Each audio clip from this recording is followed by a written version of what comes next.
2008-2009 global fiscal crisis. I bet all of you out there in YouTube land have wondered, what is the correct approach? We got the current Obama $900 billion plus stimulus package. We had Bush's TARP 1. I call it TARP 1 because there's probably going to be more. The fact that the U.S. banking system is effectively broke, it's bankrupt.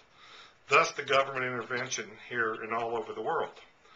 I saw Senator Shelby of Alabama today state that the stimulus was a mistake, but he didn't know what to do.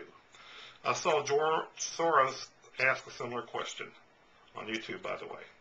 There's been a lot of arguing about what are the correct measures for this situation. NYC Professor Nouriel Roubini says the banks have to be nationalized until this situation works itself out. This is anathema to most people because it sparks a socialism. I've watched endless videos on this economic crisis, read numerous articles, listened to the Ron Pauls, Peter Schiffs, Gerald Celentes of the world. Everybody has an opinion. Nobody knows for sure if it will work. In the ancient world, in a difficult situation, ancient people would go to an oracle for a big problem. We need an oracle now, and we have one. We have one that actually works. It's called a supercomputer. It's a little different than what you're looking at right now, your little Macintosh or HP computer. Supercomputers, also known as HPC, high-performance computers such as the Cray XT5 Jaguar or the IBM Roadrunner, or even the network system built by CERN for the Large Hadron Collider, they are built to simulate very complex problems and scenarios and give probable outcomes used in weather modeling, wargaming, in astronomy, galactic collisions, that kind of thing. Been used for many, many years for this. The AEC, Atomic Energy Commission, used it for modeling the explosive effects of bombs. Thus far, the use of supercomputers to increase the economic sector of the U.S. is weak at best. The IDC estimates the public and private sectors spent a combined total of only $10 billion on supercomputers last year. With this kind of computer horsepower, we can build virtual global economies. Tinker with them and see what the outcomes would be.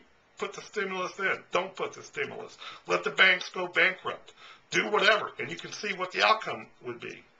So far, I've not heard anybody talk about using this tool on this problem. Why hadn't anybody called the techies at MIT or Stanford? Hey, fellas, we got a big problem for you. We haven't run economic forecasts on supercomputers and seen what a simulation would tell us and what economic fix would work the best. For those of you snickering out there about using the supercomputer on this, let me remind you, in the late 90s, the IBM chess computer Deep Blue beat the top human chess player, and since then, no human is able to beat a supercomputer at chess. Well, you say, that's a game. It's one thing. Global economy is a different beast. And that is why a supercomputer is called for. On a problem this complex that overwhelms most human minds, and we also don't have the ability to insert unknowns in the simulation, then we're just guessing on whether stimuluses or TARPs or whatever will work. The stimulus could work or it could fail. And what's the consequence if we blow all our money and it fails? So I'm wondering why this hasn't been talked about. And if you think you know why, please leave a comment below. Thanks.